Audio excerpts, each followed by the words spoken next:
Baik, Assalamualaikum warahmatullahi wabarakatuh.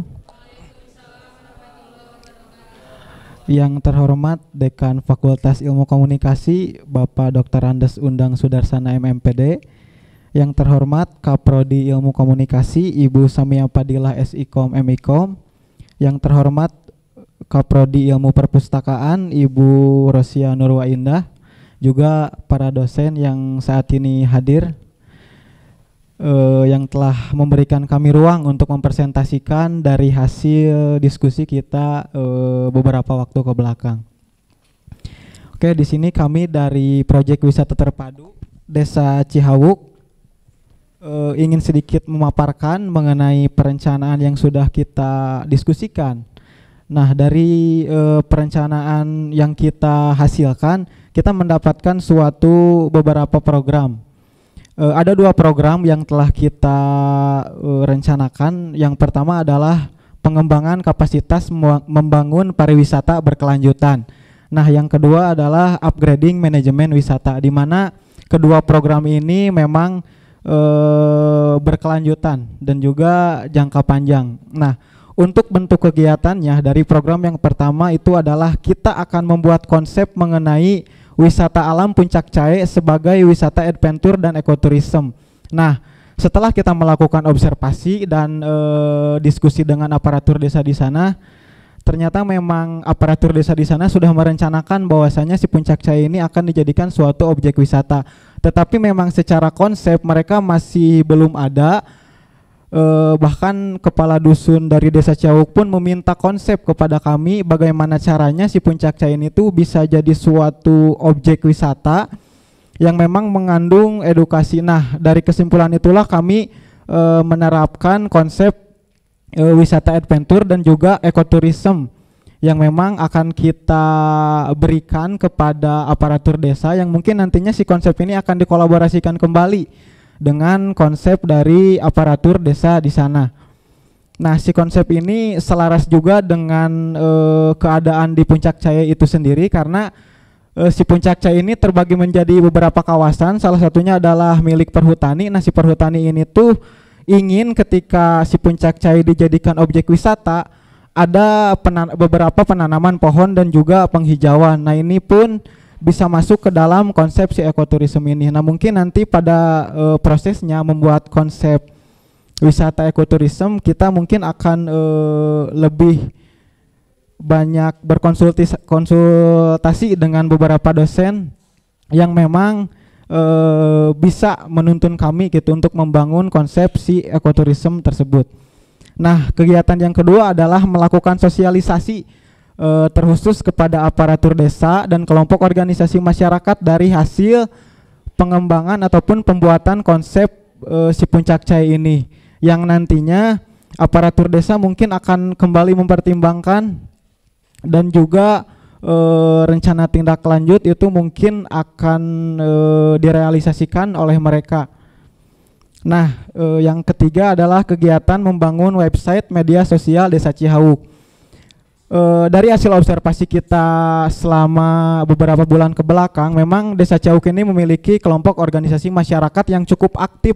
Bahkan di salah satu platform yaitu YouTube, Kim ini sudah mendapatkan subscriber 2000 dan juga beberapa kontennya cukup konsisten.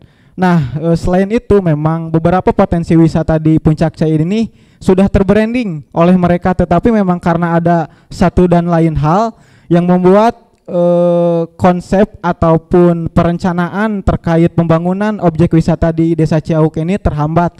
Salah satunya adalah COVID-19. Nah, dalam website ini kita akan berkolaborasi juga dengan UMKM dan juga literasi. Jadi bagaimana caranya si website ini bisa menunjang semua informasi yang ada di Desa Cihawuk, dan juga hasil-hasil dari observasi kita selama ini akan dicurahkan ataupun dimasukkan ke dalam website Desa Cihawuk tersebut. Karena memang si Desa Cihawuk ini sudah memiliki website, tetapi aktifnya sudah tidak aktif pada tahun 2017 karena memang itu dibuat oleh mahasiswa UPI dan juga mereka tidak memberikan akses kepada aparatur desa di sana. Nah, sehingga si Kim ini membuat program dan juga ingin berkolaborasi dengan kita, bagaimana caranya Desa Cihauk ini memiliki website yang memang relevan dan juga efektif untuk menunjang informasi dari Desa Cihauk itu sendiri.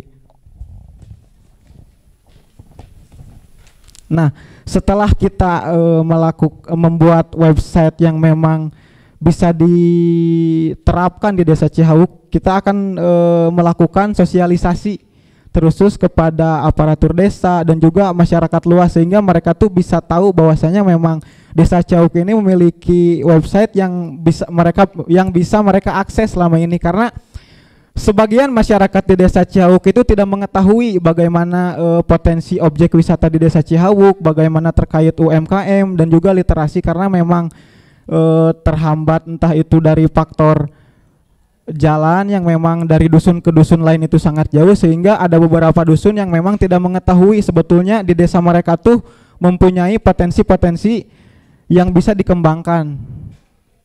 Nah, yang program kedua adalah upgrading manajemen wisata. Di sini kita akan membuat kembali konsep manajemen pengelolaan wisata ekoturism yang memang bisa relevan gitu, karena ada beberapa sebagian masyarakat juga yang memang aware mengenai potensi wisata di Desa Cihauk, tetapi memang mereka kebingungan dalam ranah pengelolaan ataupun manajemen dari mulai tata kelola kawasan ataupun hal lain sebagainya. Nah, sehingga kami membuat kegiatan ini untuk memberikan ataupun menawarkan solusi dari kebutuhan mereka itu sendiri. Yang keenam adalah konsep penataan kelembagaan Pokdarwis. Nah, setelah kita melakukan sosialisasi dengan aparatur desa, kelompok organisasi masyarakat, dan juga masyarakat luas yang mau untuk peka terhadap potensi wisata di desa mereka, kita akan membuat konsep penataan kelembagaan Pokdarwis, yang nantinya si Pokdarwis ini akan merealisasikan ataupun melanjutkan program-program rencana yang sudah kita berikan kepada aparatur desa. Nah, yang ketujuh adalah penataan. Setelah kita memiliki konsepsi Pokdarwis ini akan jadi seperti apa nanti, kemudian kita akan langsung menata kelembagaan si Pokdarwis ini. Dan yang terakhir pengukuhan kelembagaan Pokdarwis. Nah, setelah memang konsep dari manajemen ataupun penataan kelembagaan Pokdarwis ini cukup, mungkin kita akan mengembalikan si Pokdarwis ini kepada aparatur desa untuk dilakukan pengukuhan, yang nantinya si Pokdarwis ini akan lebih menjadi suatu komunitas yang memang mereka itu bisa mengembangkan potensi wisata di Desa Cihauk itu sendiri. Mungkin itu program dari proyek wisata terpadu. Saya kembalikan kepada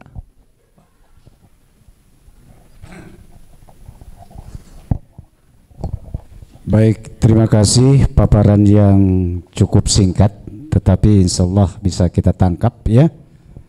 Yang jelas poin pokoknya adalah bagaimana wisata ini yang pertama tentang adventure dan juga ekoturism ya. Itu kemudian tentu yang kedua tentang pembentukan, sudah ada websitenya cuma mungkin sekarang tidak aktif lagi, dan juga bagaimana sosialisasi, dan yang paling penting juga adalah bagaimana kita menerapkan manajemen yang tepat untuk mengelola kepariwisataan ini ya, seperti itu ya. Kemudian juga kelompok sadar wisata ini juga perlu upayakan lebih jauh sehingga secara kelembagaan juga berperan ada, tapi yang penting adalah bagaimana kelompok ini juga bisa punya peran penting di kegiatan pengembangan wisata itu ya. Saya kira itu ya yang menjadi poin pokok kita. Silakan selanjutnya yang UMKM Desa Cihauk, mangga.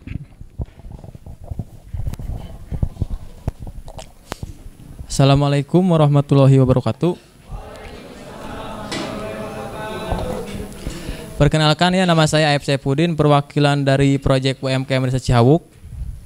Proyek UMKM Desa Cihauk sendiri memiliki 4 program dalam upaya mendongkrak perkembangan usaha UMKM. Keempat program tersebut antara lain yang pertama adalah quality building, yang kedua adalah upgrading management, yang ketiga adalah pengembangan usaha, Dan yang keempat adalah inovasi manajemen.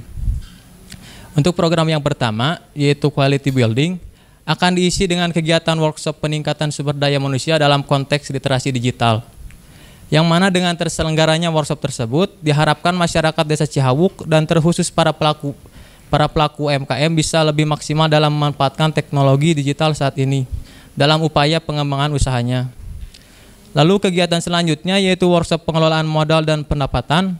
Dalam kegiatan ini bertujuan agar nantinya para pelaku UMKM bisa lebih cermat dalam mengatur keuangan usaha, di mana para pelaku UMKM bisa melakukan pembukuan dan juga memisahkan antara uang usaha dan uang pribadi agar pembukuan lebih jelas dan rapi. Lalu program yang kedua yaitu upgrading management yang memiliki 2 kegiatan, yaitu workshop pengelolaan konten, website, dan media sosial. Tujuan dari diselenggarakannya kegiatan ini diharapkan agar para pelaku UMKM bisa membuat konten iklan yang lebih variatif dan menarik guna mendongkrak penjualan produk, dan juga agar aparatur desa bisa mengoperasikan kembali website desa dengan baik dan inovatif, dan menjadikan website desa sebagai pusat informasi desa bagi masyarakat di internet. Kegiatan yang kedua dari program upgrading management yaitu adalah pelatihan digital marketing. Kegiatan ini diharapkan bisa menjadi solusi dari masalah besar dalam usaha, yaitu pemasaran. Dalam kegiatan ini, para pelaku UMKM akan diberi pelatihan tentang pemasaran produk di platform e-commerce seperti Shopee, Lazada, dan lain-lain. Selain e-commerce, para pelaku UMKM ini juga akan dilatih mengenai pemasaran di media sosial seperti Facebook, Instagram, yang di dalamnya memiliki beberapa fitur marketing dan lapak jual beli seperti Facebook Ads, Facebook Marketplace, Instagram Ads, dan juga paid promote. Setelah program-program di atas terlaksana, kami akan masuk ke dalam tahap selanjutnya, yaitu memastikan implementasi dari hasil program di atas dengan cara langsung terjun ke lapangan menemui para pelaku UMKM. Program selanjutnya adalah pengembangan usaha, yang di dalamnya kami akan mengadakan penyuluhan mengenai izin produk seperti NIB, BPOM, dan juga seperti sertifikasi MUI. Implementasi dari program pengembangan usaha selanjutnya adalah yaitu mendistribusikan produk UMKM Motekar. Perlu Bapak dosen sekalian dan teman-teman ketahui bahwa di Desa Cihawuk sudah ada UMKM yang memiliki berbagai macam produk di bawah naungan merek Motekar, yang hampir sebagian besarnya sudah mendapatkan izin NIB. UMKM Motekar juga sudah mengimplementasikan label cup, tetapi walaupun sudah mendapatkan izin dan mengimplementasikan label cup, UMKM Motekar sendiri memiliki problem dari segi pemasaran. Semoga pelatihan digital marketing bisa menjadi jawaban atas problem yang dihadapi UMKM Motekar. Untuk program yang keempat, sekaligus yang terakhir, memiliki kegiatan untuk membangun sentral produk yang berada di bawah naungan BUMDes, yang mana BUMDes Desa Cihawuk sendiri baru mengurusi jual beli pupuk, simpan pinjam, dan juga pengelolaan air pump. Sekian yang bisa kami paparkan dalam presentasi kali ini. Assalamualaikum warahmatullahi wabarakatuh. Waalaikumsalam warahmatullahi wabarakatuh. Ya, walaupun penjelasannya juga secara global dulu ya, nanti mungkin ada masukan, baik itu soal nanti quality buildingnya, bagaimana kita membangun supaya kualitas lebih bagus, kemudian juga tentang tata kelola. Di sini istilahnya upgrading management ya. Seterusnya adalah pengembangan. Yang terakhir inovasi. Oke, inovasinya ya. Terima kasih kelompok Cihawuk untuk UMKM. Oke, mangga untuk ladies yang khusus ini untuk literasi. Oke, mangga. Assalamualaikum warahmatullahi wabarakatuh. Saya perwakilan dari kelompok literasi Desa Cihawuk akan menyampaikan beberapa program yang sudah kami susun. Kami menyusun 4 program. Nah, keempat program ini kami satukan menjadi nama programnya Cihawuk Smart, yang bertujuan untuk menjadikan masyarakat yang literat, dan kami menjadikan itu sebagai yel-yel untuk program ini. Siap teman-teman?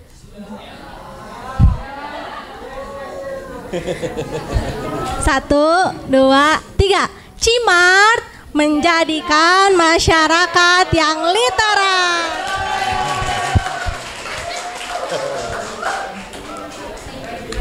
Nah, Untuk program yang pertama adalah capacity building, bertujuan untuk meningkatkan sumber daya manusia yang ada di desa tersebut. Kurang lebih ada 6 kegiatan yang akan kami lakukan. Yang pertama adalah pelatihan pelayanan publik berbasis literasi digital untuk desa berkembang. Kenapa kami mengadakan ini? Karena kami melihat bahwa pelayanan di desa tersebut belum berbasis digital, belum maksimal berbasis digitalnya. Oleh sebab itu, maka kami akan mengadakan pelatihan tersebut sekaligus mengenalkan adanya aplikasi Digides seperti itu. Nah, lalu yang kedua adalah seminar untuk siswa peluang industri kreatif di era digital. Kenapa kami rasa ini penting? Karena agar siswa-siswa yang ada di Desa Cihauk ini tidak hanya mengenal industri seperti jual beli atau misalnya industri yang sekedar berkebun dan sebagainya, tapi mereka bisa mencoba industri-industri yang baru dan mengetahui bahwa banyak industri kreatif baru di era ini. Nah, lalu yang ketiga adalah pelatihan pembentukan kelompok penggerak literasi masyarakat. Kenapa kami mengadakan pelatihan ini? Karena kami sadar bahwa masalah literasi itu bukan hanya masalah sesaat, tapi masalah yang berkelanjutan. Oleh sebab itu, jika suatu saat MOU di Kertasari sudah beres, literasi di sana itu tetap berjalan karena adanya kelompok masyarakat literasi tersebut yang akan mendukung jalannya kegiatan-kegiatan literasi di desa tersebut. Nah, lalu yang keempat adalah seminar peningkatan kemampuan literasi informasi. Kenapa kami mengadakan seminar ini? Karena literasi informasi merupakan literasi yang basic sebelum literasi keuangan, literasi digital, dan literasi-literasi yang lainnya. Lalu yang kelima adalah pelatihan pembuatan konten literasi informasi desa. Kenapa kami rasa pelatihan ini penting? Karena melihat YouTube yang dikelola oleh Kim di Desa Cihauk itu memiliki potensi yang besar, maka kami ingin mengadakan pelatihan ini agar apa? Agar konten-konten yang mereka ciptakan itu terkonsep, terus juga tahu gitu bagaimana konten yang baik dan tidak itu seperti apa. Nah, lalu yang keenam adalah seminar pentingnya digitalisasi informasi. Kenapa ini penting? Karena masyarakat di sana itu belum terlalu mementingkan adanya digitalisasi informasi. Jadi sekali memperkenalkan juga ke masyarakatnya gitu. Nah, lalu program yang kedua adalah upgrading manajemen. Kegiatan yang pertama adalah penerapan literasi digital di desa berkembang. Ini itu jadi kita tuh lebih mau menerapkan digitalisasi literasi yang sudah kita perkenalkan ke masyarakat. Seperti itu. Lalu yang kedua adalah katalogisasi dan pengklasifikasian buku bacaan.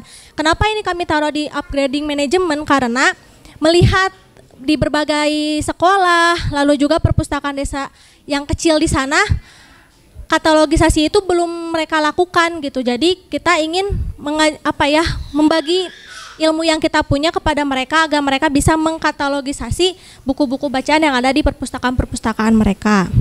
Lalu yang ketiga adalah perbaikan sirkulasi perpustakaan. Karena di setiap perpustakaannya belum ada struktur organisasi, terus sirkulasi keluar dan masuknya juga belum baik gitu, maka kami ingin memperkenalkan gitu bagaimana caranya sirkulasi yang baik di perpustakaan itu seperti apa, bagaimana cara membuat struktur organisasi di perpustakaan itu seperti apa. Nah, lalu yang terakhir adalah pemanfaatan digitalisasi untuk pengelola dan penggunaan perpustakaan. Kenapa ini penting? Karena semakin berkembangnya era, maka digitalisasi perlu diterapkan dalam setiap aspek. Makanya kami ingin mencoba memperkenalkan bahwa digitalisasi itu bisa digunakan dalam pengelolaan perpustakaan. Nah, program yang ketiga adalah pengembangan fasilitas literasi. Yang pertama, kami akan mengadakan open donasi buku. Kenapa kami mengadakan open donasi buku? Karena kami melihat bahwa koleksi-koleksi buku di perpustakaan sekolah dan perpustakaan kecil-kecilan yang ada di sana itu masih kurang gitu, terutama untuk buku bacaan anak-anak. Lalu yang kedua adalah memilah buku hasil donasi. Jelas kami akan memilah buku hasil donasi untuk mengetahui mana buku untuk anak-anak, mana buku untuk para orang dewasa, mana buku untuk kebutuhan berkebun, misalnya seperti itu. Lalu yang ketiga adalah mendistribusikan hasil donasi ke perpustakaan. Gak cuma perpustakaan kecil-kecilan, tapi juga perpustakaan sekolah yang ada di sana, karena mereka juga kekurangan buku. Lalu yang kelima adalah pengadaan pojok baca desa. Memang di sana sudah ada taman baca, tetapi aksesnya belum semua dusun bisa gitu. Makanya kami akan mengadakan pojok desa yang berpusat di desa itu sendiri agar mereka tuh bisa ke sana dengan mudah. Nah, lalu yang keenam adalah pembangunan informasi digital sekaligus perpustakaan desa di sana. Perpustakaannya sebenarnya di sana tuh ada perpustakaan kecil, tapi belum bisa dikatakan perpustakaan desa. Makanya kami ingin mengembangkan perpustakaan tersebut agar menjadi perpustakaan desa. Dan untuk pembangunan informasi digital sendiri di sana tuh sudah ada studio yang digunakan Kim untuk memproduksi kontennya. Maka kami akan memanfaatkan itu untuk membuat informasi digital. Nah, lalu yang terakhir adalah inovasi. Sebenarnya inovasi ini lebih ke hiburan selingan literasi gitu, seperti mengadakan kompetisi menulis esai bagi siswa dengan tema harapan terhadap kemajuan Desa Cihauk. Lalu yang kedua adalah lomba membaca dan cipta puisi, yang ketiga lomba mengarang bebas, yang keempat lomba baca cerita, dan yang kelima lomba mewarnai. Kenapa kami menginovasikan sebuah lomba? Agar masyarakatnya tuh makin mau mengenal dan juga makin mau mencoba literasi itu sendiri. Mungkin segitu yang dapat kami sampaikan. Mohon maaf atas kekurangannya. Wassalamualaikum warahmatullahi wabarakatuh. Terima kasih. Aplaus dulu dong untuk teman-teman yang sudah. Baik ya. Saya kira nanti saya akan coba untuk yang memberikan tanggapan. Yang pertama nanti dari pimpinan fakultas, diwakili nanti kebetulan ada dua, Pak Wadek. Nanti juga dari Prodi, mohon berkenan pimpinan Prodi, mau ketua Prodi atau sekretaris, dan juga nanti mohon berkenan untuk dosen sesuai dengan bidangnya. Ya, silakan dari fakultas, mau Pak Tansa atau Pak Yani. Pak Yani dulu lah ya, yang ini. Baik, assalamualaikum warahmatullahi wabarakatuh.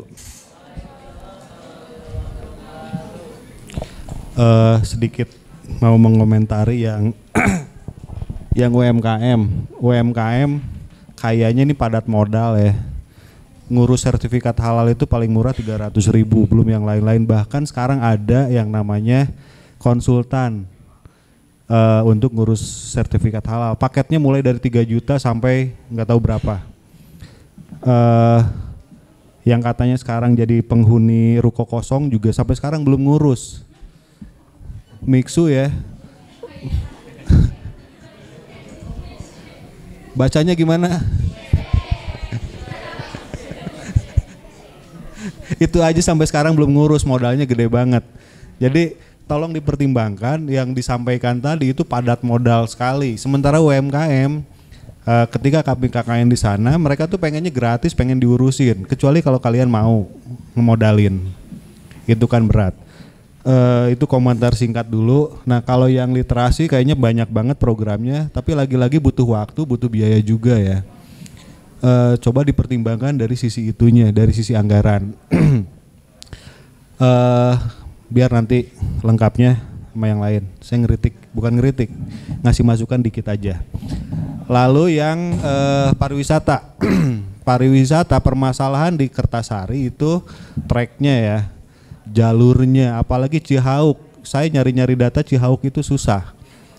Dan kalian pun baru ke sana. Iya kan? Saya akhirnya baca-baca ada literatur yang bilang trek ke sana tuh luar biasa sulit. Jeep aja harus diem dulu. Motor harus dikempesin dulu dikit. Bener ya? Nah, gimana cara mengkomunikasikannya?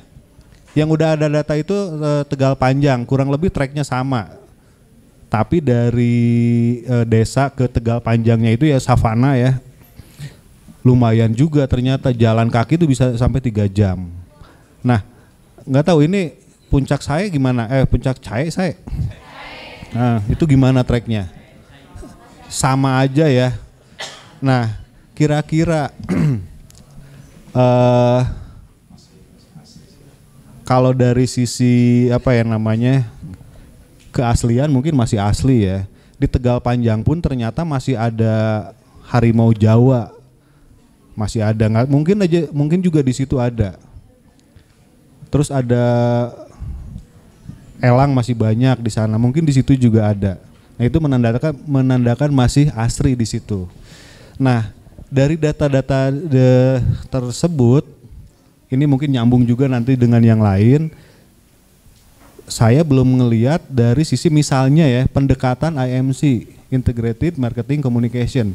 Ujungnya nanti apa sih yang mau dikomunikasikan ke masyarakat, atau sebelumnya apa sih yang mau dikomunikasikan ke pemerintah? Karena ini kan program Bupati ya. Wisata terpadu itu program Bupati, di dalamnya itu kan ada UMKM, di dalamnya juga ada literasi. Nah, coba pendekatan itu, IMC itu apa aja? Apa yang harus dicari duluan? Ketika kalian datang ke sana, termasuk yang UMKM juga ya, ciri khasnya apa sih? Nah, ini sebagai contoh, ada Pantai Sayanggelang, ada orang baru di sini, ada yang tahu Pantai Sayanggelang? Tahu ya? Sudah pernah ke sana? Sudah. Ada kamu nggak tahu? Oke, mana suaranya?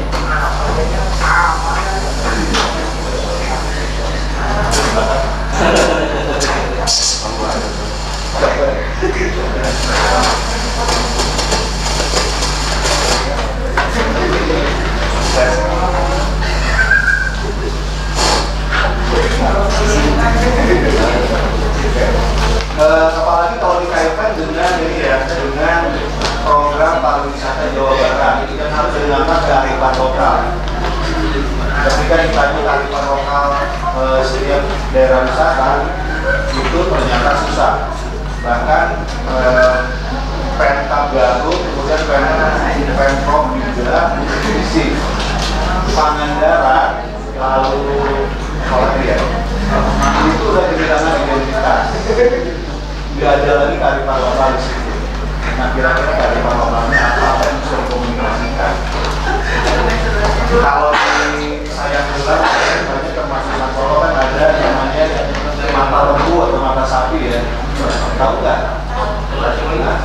Apa itu? Bukan keong itu. Makanan ini. Kayak kerang laut lah ya.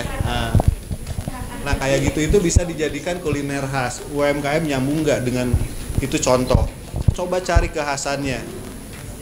Kayak Cililin kan itu akhirnya jadi apa sih namanya teh? Wajit. Jadi ciri khasnya. Nah di Puncak Sae atau umumnya di Kertasari apa? Nah kalau yang literasi tadi itu proyeknya ambisius ya. Ada seminar dan sebagainya. Seminar ya siapa yang ikut? Saya yakin dikit banget. Jadi yang realistis aja. Jangan sampai banyak ngeluarin modal juga. Kalau misalnya nanti kalian udah menemukan sesuatu tapi tetap anggarannya dari Pemda, ya mendingan Pemda aja yang jalan karena itu proyek. Proyek dalam arti ada penghasilannya. Jadi coba cari kenapa saya menyampaikan, saya mengusulkan ke kalian coba pendekatan IMC itu semuanya ya, karena dari rangkaian IMC itu ada yang namanya unique selling product, unique selling proposition, unique selling point. Nah yang unik-uniknya itu yang harus dicari. Udah nemu belum? Kayaknya udah tapi belum kepikiran apa yang ada di situ. Oke sementara itu dulu Nun.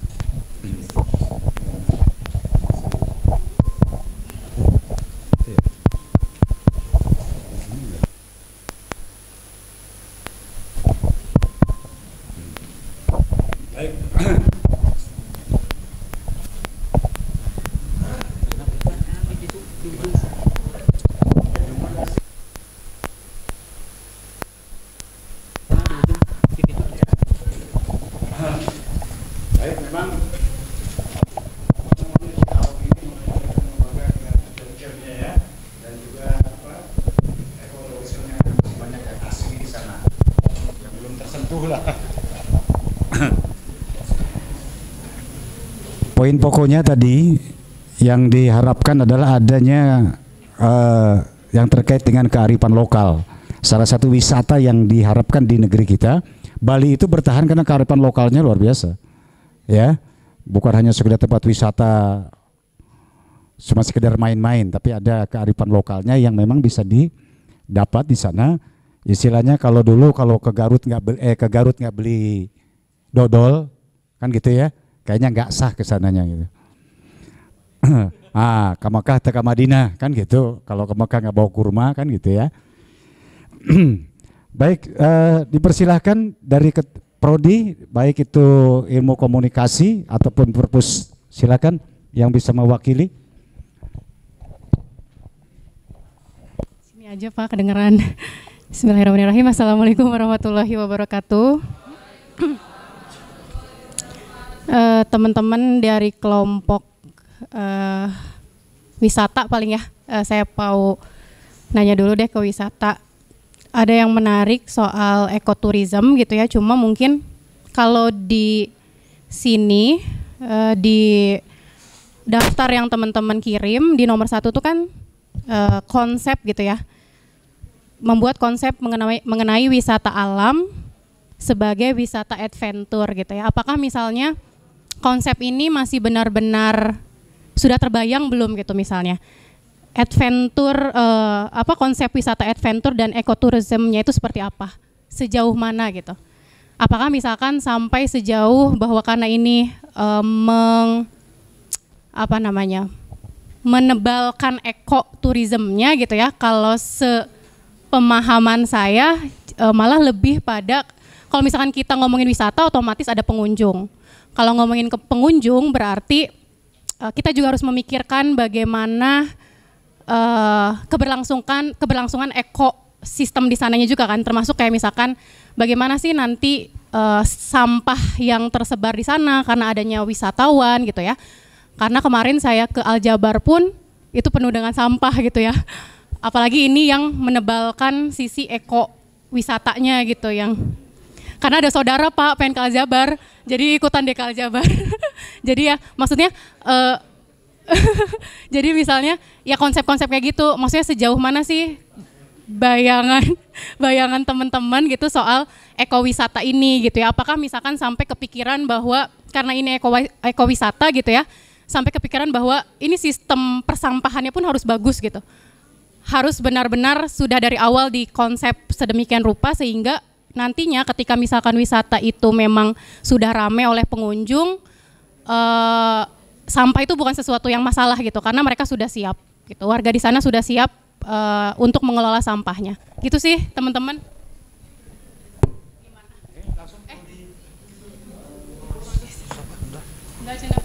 Oke, cukup dulu. Dari prodi, saya minta salah seorang dosen dari perpus dulu. Mangga, Bu Nopi atau Ibu siapa ini? Salam kenal ya. Ayo kenal bisa. Bisi Pak Mahmudin mau menanggapi mangga. Ini Desa Cihawuk ya. Ini beberapa catatan pertemuan yang lalu, sorong dikoreksi aja barangkali saya salah gitu. Karena saya mencatatnya. Jadi perpustakaan desa tidak ada, betul di situ?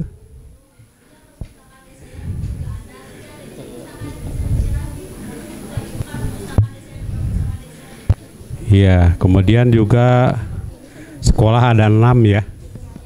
Betul, kemudian luasnya itu 556 meter itu perpustakaannya.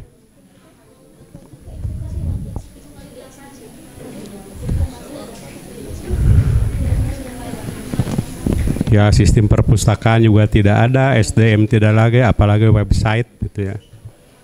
Kemudian pengolahan perpustakaan, literasi, kemudian tidak ada minat literasinya di situ ya. Kemudian yang terakhir, perpustakaan ini terpisah dengan sekolah. Gitu. Sebenarnya kan itu permasalahan itu ada di situ. Kemudian tadi disampaikan ada smart program ya. Luar biasa ya lompatannya itu yang dari sebenarnya kalau usul saya sih dari ada permasalahan yang itu dituangkan dalam bentuk program ya. Dan kita kan harus memecahkan permasalahan yang di situ. Tapi mungkin dari kelompok Cihawuk ini coba yang melompat aja lah, yang sistemnya itu digital begitu. Jadi banyak yang diloncati begitu ya. Sebenarnya harusnya yang dasar-dasar juga itu harus dibenahi, apalagi SDM-nya begitu. Kemudian minat literasinya yang ada di situ dibenahi sebelum loncat ke smart program ini. Yang kedua mengenai donasi buku, nanti harus dipikirkan dari mana bukunya. Dari Pak Yosal. Pak Yosal kan banyak nulis buku, bisa ditukar-tukar dengan rekan-rekannya jadi banyak bukunya. Jadi harus dipikirkan, jangan mengawang-awang, karena kan buku itu saya itu di Metro TV semalam ya tentang buku ya. Kalau di India katanya bikin buku itu mudah tanpa cover, kemudian kertasnya itu kertas apa? Kertas yang kuning itu bisa jadi. Kalau di kita kan harus lux ya, ada jilidnya, jilid tebal, kemudian juga kertasnya itu harus luar biasa. Karena mahal buku itu ya. Kalau dalam bentuk cetak, kalau digital kan murah. Sebenarnya tadi kan udah disampaikan kenapa tidak literasinya itu literasi yang sifatnya digital untuk koleksi-koleksi digital gitu kan.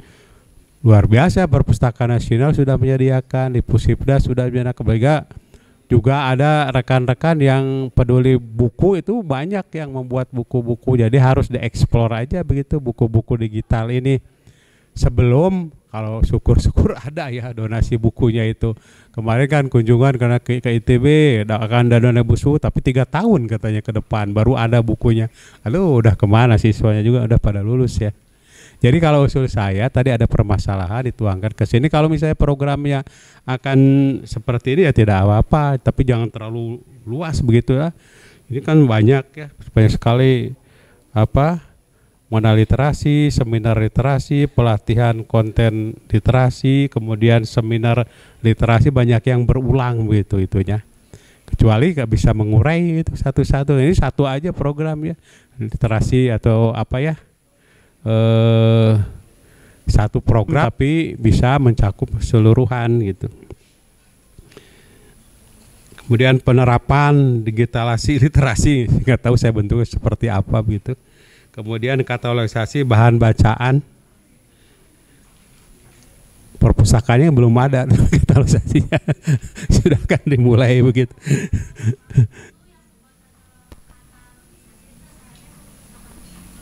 Ya, baik, silahkan aja.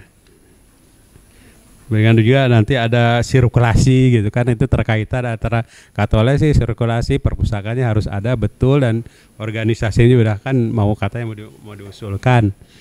Yang penting dasarnya perpustakaan ya ada, minimal kan harus ada. Kalau perpustakaan itu di desa di TBM disebut perpustakaan itu minimal 1000 buku judul, bukan eksemplar ya. Kalau di perguruan tinggi itu 10.000 disebut perpustakaan. Ada perpustakaan di Uninus minimal 10.000, kalau tidak ada dikurang dari 10.000 bukan perpustakaan itu Pak. Kemarin di Patansa saya udah melakukan observasi dengan sistem instrumen akreditasi dari Perpustakaan Nasional ya. Sedang disusun, kemarin saya udah siklus pertamanya sudah disampaikan ke saya melalui grup 9 orang yang observasi di sana.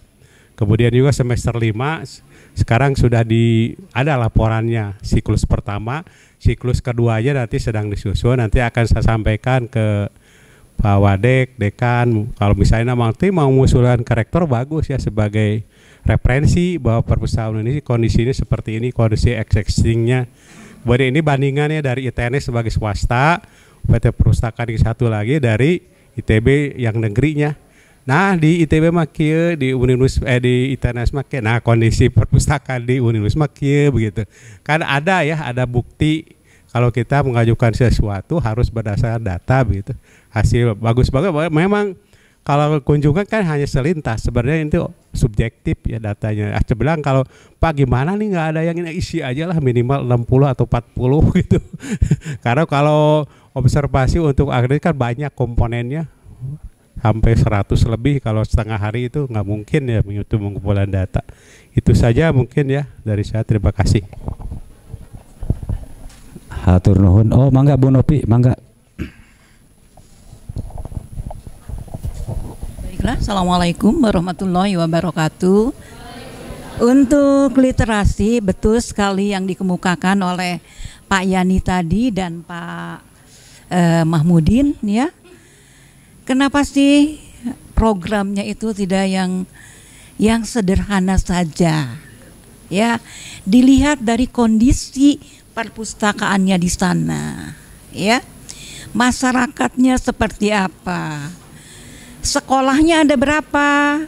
Tingkat apa? Jenisnya apakah itu SMK, SMA dan seterusnya, ya. Kenapa tidak diangkat misalnya tadi kata Pak Yani bahwa kearifan lokal apa sih yang ada di sana yang belum tergali, ya?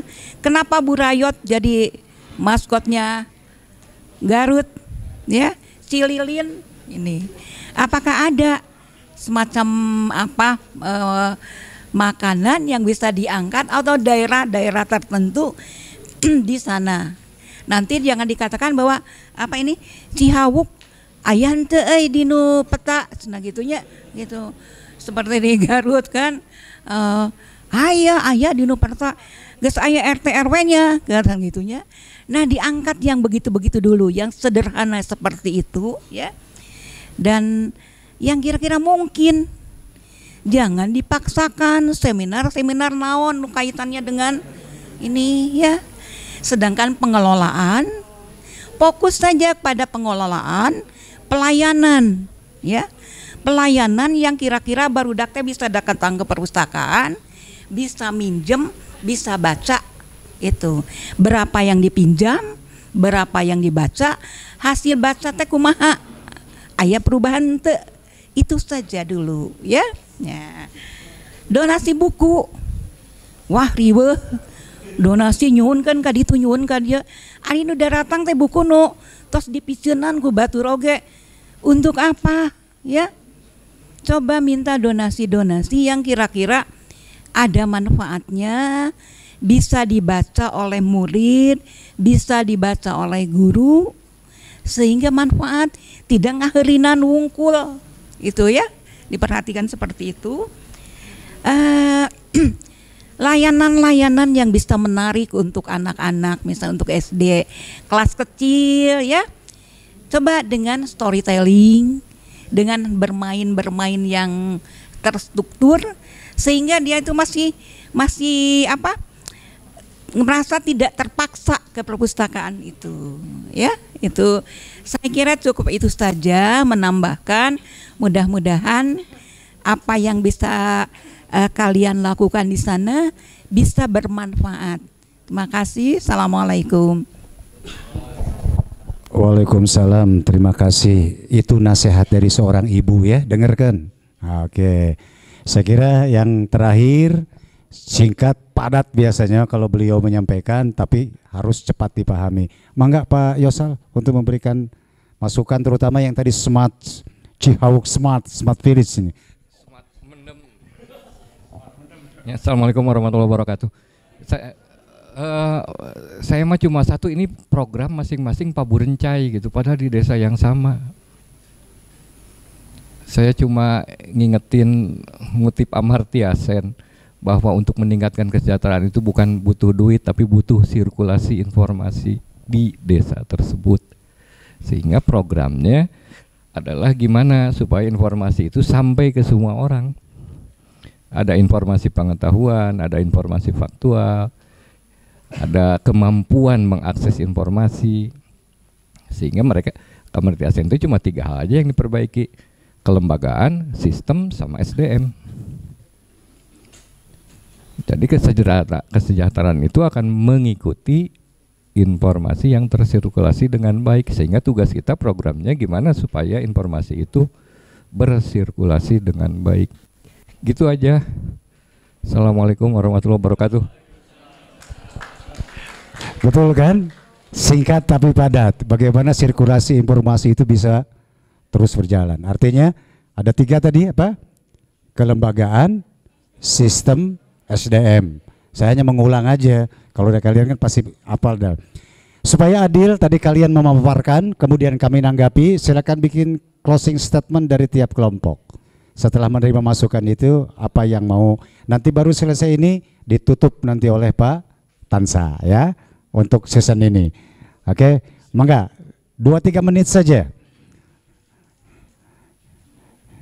Silakan. Setelah menerima masukan, apa yang terpikirkan yang tadi kan beda ya dengan sekarang. Mangga.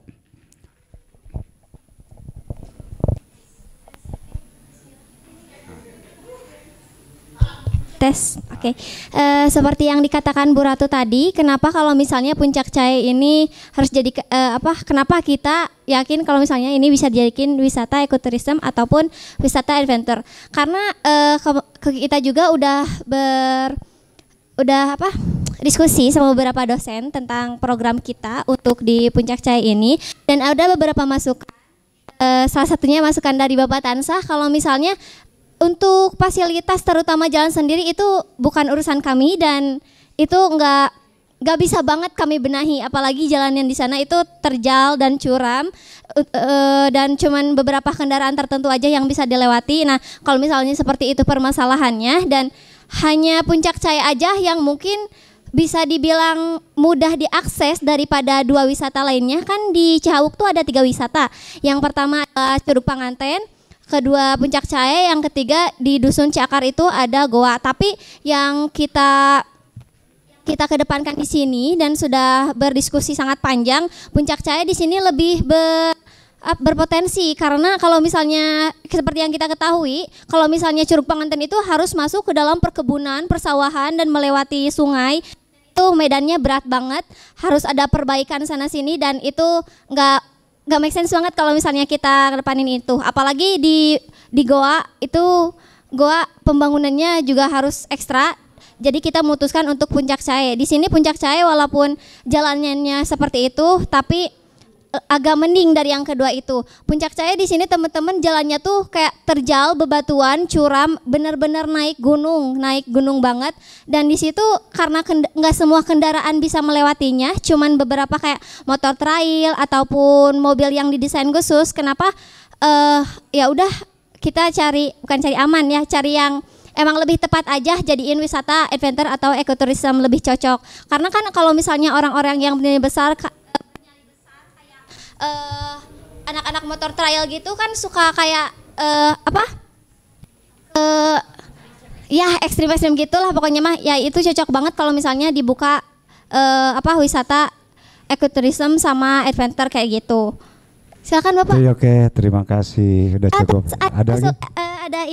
Ada tambahan lagi kan di poin 1 Bu, yang tadi mengenai wisata dan tentang pengonsepan itu kan tes kalau misalnya ada kesempatan ke depannya, dan insya Allah kami akan menggunakan kesempatan itu dengan baik. Nanti kita bakal diskusi lagi sama aparatur desa di sana gimana ini pengongsepan untuk Puncak Cai lebih lanjutnya, dan untuk fasilitas seperti kebersihan dan penunjang lainnya itu insya Allah bakal didiskusikan lagi Bu, seperti itu. Untuk sampah juga termasuk ya. Oke, terima kasih untuk wisata. Intinya tadi juga yang 3, lembaga yang mengelola tempat wisata itu, ya, sistemnya bagaimana di sana, termasuk informasi untuk menyampaikan bahwa di sana ada mereka bisa wisata untuk adventure ataupun eco. Nanti konsep secara jelasnya bisa nanti dilanjut ya. Oke, mangga untuk UMKM silakan. Cukup 2-3 menit ya.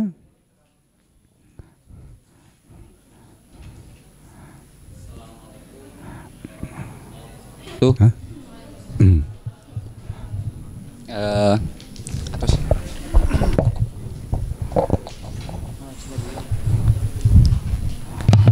Mengenai tadi yang disampaikan oleh Pak Ahmad Yani, memang betul jika akan sangat berat gitu ya dalam segi permodalan, dalam mengelola izin NIB, BPOM dan seterusnya. Namun yang perlu saya sampaikan di sini, program-program yang tadi telah disampaikan adalah bentuk sebuah usulan program dari kami yang mana nantinya akan disinkronisasi dengan program-program pemerintah setempat gitu. Nah, yang izin tadi itu sebenarnya sudah ada bentuk program yang diusung oleh Disperindag Kabupaten Bandung mengenai rempuk bedas gitu. Nah, di sana tuh sudah ada fasilitas mengenai jadi hak kekayaan intelektual dan berbagai macam izin-izin berusaha gitu. Nah itu tuh difasilitasi oleh Disperindag Kabupaten Bandung gitu. Nah kami sebagai mahasiswa itu tuh sebagai fasilitator untuk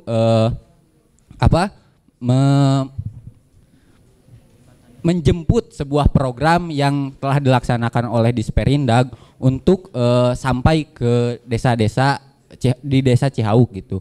Nah, adapun kelompok desa Cihauk yaitu KIM itu sudah ada gitu. Namun itu tuh sudah menjadi sebuah bentuk wadah bagi literasi pariwisata dan juga UMKM untuk membentuk sebuah pola komunikasi yang mana sejalan dengan program pemerintah strategi komunikasi pemerintah mengenai pentahelix yang mana ada beberapa unsur untuk pengembangan ekosistem desa gitu. Nah, di antaranya pemerintah, akademisi, media, masyarakat dan juga pelaku usaha itu sendiri gitu. Nah, hal ini perlu adanya pemberdayaan kelompok informasi masyarakat karena kelompok informasi masyarakat tersebut sebagai jantung pokok akan keberadaannya sebuah informasi yang nantinya akan disampaikan entah itu kepada pelaku UMKM sendiri ataupun kelompok tani dan juga kelompok-kelompok lainnya gitu Pak, tanggapan dari saya mengenai hal tersebut gitu.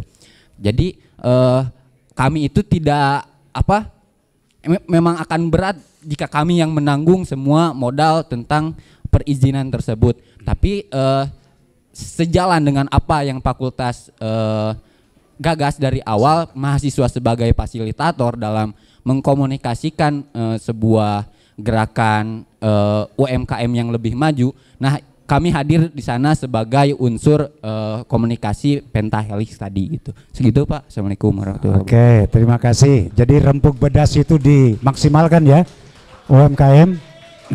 Oke, Cihauk Smart. Kalau bisa yang lain menanggapi. Siapa? Oke, menanggapi ya, terutama dari Pak Mahmudin, dari Ibu Nopi, mangga. Assalamualaikum warahmatullahi wabarakatuh.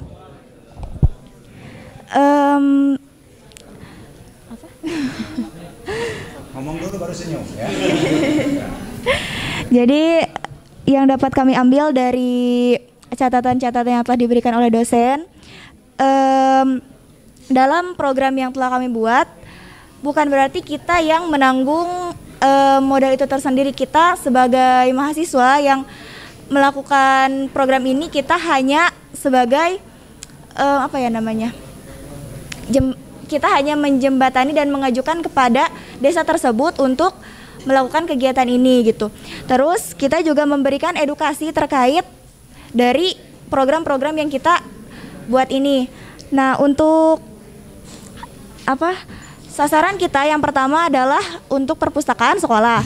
Nah, untuk perpustakaan sekolah sendiri kita bukan melakukan digitalisasi literasi, tapi kita itu sasarannya untuk masyarakat. Nah, untuk sekolah tersendiri kita juga melakukan perbaikan pengelolaan terkait dengan layanan, kemudian sirkulasi, kemudian katalogisasi dan arahan-arahan untuk melakukan dan menjadikan perpustakaan itu ideal gitu.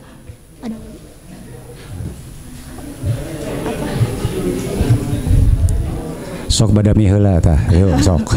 Yuk teraskeun. Dan kami juga mempertimbangkan catatan-catatan yang telah Bapak dan Ibu dosen sampaikan gitu kepada kami, dan kami juga akan memikirkan lagi terkait dengan program yang akan kita putuskan nanti.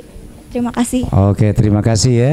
Intinya juga nanti kalau perencanaan ini akan diwujudkan tentu nanti dikonsultasikan ya dengan pimpinan fakultas, prodi dan juga dengan para dosen yang terkait. Saya kira untuk penutup yang mewakili fakultas untuk kelompok ini ya, Cihauk, dipersilahkan Pak Tansa. Ya melengkapi saja, karena dari pagi saya terus berpikir tentang tadi sampaikan Pak Yosal, satu masalah integrasi. Yang kedua, program kegiatan yang disusun itu memang semua harus berawal dari mimpi. Yang ditulis itu adalah cita-cita dan mimpi Anda semua. Sangat hebat dan sangat kompleks, dan disitulah keberhasilan Anda. Tetapi harus ingat bahwa yang akan kita lakukan satu harus visible, reliable, dan sesuai kebutuhan masyarakat. Maka sebetulnya ada kata kunci di situ. Kata kuncinya apa, Gerak? Kata kuncinya adalah bagaimana kita menciptakan sebuah sistem di mana informasi itu terjadi ada sirkulasi informasi, baik itu literasi, wisata, UMKM, di situ berputar. Ketika informasi sudah berputar, itu pasti berkaitan dengan akses. Bagaimana supaya desa ini bisa ketahuan ada masalah? Itu sirkulasi informasi. Bagaimana literasi itu juga sirkulasi informasi. Maka dalam bayangan saya yang paling memungkinkan dan paling mungkin untuk dikerjakan di semester depan itu sebetulnya yang paling tahap awal. Oke, program kita kan sustainable dan resilient, lanjut dan mampu mereka terus bertahan. Artinya tidak hanya sekali. Nah, bagaimana menciptakan sebuah sistem yang sustainable dan resilient? Maka yang harus Anda lakukan secara integratif sebetulnya cuma satu. Yang harus dilakukan adalah menciptakan sebuah sirkulasi informasi. Nah, itu yang disebut dengan sistem. Oke, mungkin ada yang mengatakan KIM. Ada juga perpustakaan berbasis inklusi sosial. Karena dari situ semua akan bergerak. Dan tugas kita adalah mengkomunikasikan itu, karena kita Fakultas Komunikasi tidak membangun jalan, tidak membangun perpustakaan, tidak menyediakan buku, tidak membuat jalur trek, tidak. Tetapi kita menciptakan sebuah sirkulasi informasi. Ya kalau mau diwujudkan, kalau dalam pikiran kami, tadi diskusi, yang mesti dilakukan oleh teman pada tahap awal, karena tahap awal ini yang paling sangat menentukan adalah menciptakan sebuah sistem sirkulasi informasi. Bisa jadi itu adalah sebuah lembaga atau komunitas di sebuah desa, misalnya pusat pengembangan kreativitas masyarakat. Karena dari situ akan kemudian mengalir semua kan kebutuhan-kebutuhan, dan yang mengerjakan bukan lagi kita kan, tapi karena memang ini participatory action based PAR misalnya. Kemudian beberapa metodologi yang lain, kita itu membuat mereka berdaya. Bukan kita yang mengerjakan, tetapi membuat mereka berdaya. Kebayangkan Anda sudah mengerjakan program di sana, kemudian Anda pergi, sudah. Maka sustainable dan resilientnya tidak terjadi. Maka sebetulnya yang bisa dilakukan, nanti Anda kumpulkan hari Sabtu paling lambat. Apa yang mesti dilakukan? Tahap pertama adalah apa? Membuat sebuah sistem di mana informasi itu berputar. Desa dengan masyarakat, masyarakat dengan desa, desa dengan pihak luar dengan desa dan sebagainya, itu masuk ke situ. Mau pakai KIM boleh. Jadi KIM sebagai pusat sirkulasi informasi. Oke. Tapi ingat, kehumasan hari ini sudah berubah. Humas hari ini bukan lagi lembaga kan? Karena humas hari ini adalah personal. Semua orang akan menjadi humas. Maka itu disebut dengan resiliennya. Resilient itu mampu bertahan. Karena yang banyak terjadi itu KIM-nya pada mati kan? Ada SK-nya tapi yang mengerjakan tidak ada. Nah, ya. Pengoptimalisasian KIM. Yes, makanya harus mana yang ditekankan tadi program itu mengenai pengelolaan KIM tadi. Yes, makanya tadi saya menyebut dengan sistem. Ketika KIM-nya tidak jalan, maka siapa yang akan menjalankan KIM? Karena fokus Anda ke lembaga kan? Lembaganya mati, sudah mati. Tetapi yang disebut dengan kreativitas masyarakat, ketika lembaganya mati, maka masyarakat juga masih bisa berjalan. Tuh. Jadi fokusnya adalah ke masyarakat. Pusat pengembangan kreativitas masyarakat. Semua orang yang punya kesadaran, semua orang yang punya kepedulian masuk ke situ dan kemudian berpikir tentang literasi, berpikir tentang UMKM, berpikir tentang wisata. Dan itu kemudian terinformasikan ke pihak luar, terinformasikan ke dalam, seluruh masyarakat bergabung di situ. Kayaknya mungkin sedikit sudah mulai terbayang, tapi catatan-catatan Anda yang sudah buat dalam rencana program itu adalah sebuah knowledge, pengetahuan Anda, dan itu penting. Oh iya, saya pernah menyusun tentang ini semua, tetapi ingat ada satu yang terlewati tadi Pak Mahmudin, terlewati ya, literasi yang dasarnya belum gitu. Nah, fokus kepada yang dasar dulu. Yang dasarnya apa? Bagaimana menciptakan sebuah sistem di mana informasi itu berputar tentang kebutuhan-kebutuhan yang ada di masyarakat. Ingat, kalau lembaganya mati maka sudah selesai semua. Dan itu yang terjadi kan, Kim di SKN ku camat kan, pengelola Kim itu. Tapi kan tidak ada, karena satu penghasilannya sedikit. Tapi kalau kemudian semua orang menjadi humas, itu akan lain cerita. Nah, berarti fokusnya tadi Pak Yosal, apa kata Pak Yosal? Sistem, lembaga, dan sumber daya manusia. Ya. Jadi sepertinya programnya cuma satu itu kalau saya bayangkan itu. Ketiga proyek ini cuma satu programnya yang akan itu dirempuk oleh semua. Ya, kalau kita sudah terbayang cuma satu program. Kepikiran Kim, oke, masuk ke Kim boleh. Tetapi Kimnya jangan lembaga. Kelompok informasi masyarakat itu bukan lembaganya, tetapi peran seluruh ekosistem yang ada di masyarakat di desa itu berperan sebagai Kim. Siapa tahu kan ujug-ujug di situ ada akses internet tower misalnya. Kan itu kan yang dibutuhkan oleh masyarakat, bisa internet gratis. Karena ketika membuat apa-apa boga data, maka disitulah kemudian informasi itu berputar.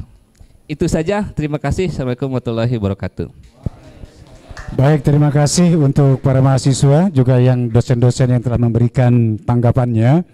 Nanti selesai ini dilaporkan kembali ke fakultas, dan tentu nanti sebelum pada proses pelaksanaan akan ada pengarahan khusus lagi dari masing-masing desa ya. Kalau ada yang kurang dipahami nanti bisa dibahas lebih lanjut. Saya terima kasih. Literasi, hatur nuhun. Wisata, terima kasih. UMKM, terima kasih. Sampai ketemu minggu depan untuk ujian akhir semester ya. Oke, ya sekarang sudah selesai. Terima kasih. Silakan untuk kembali ke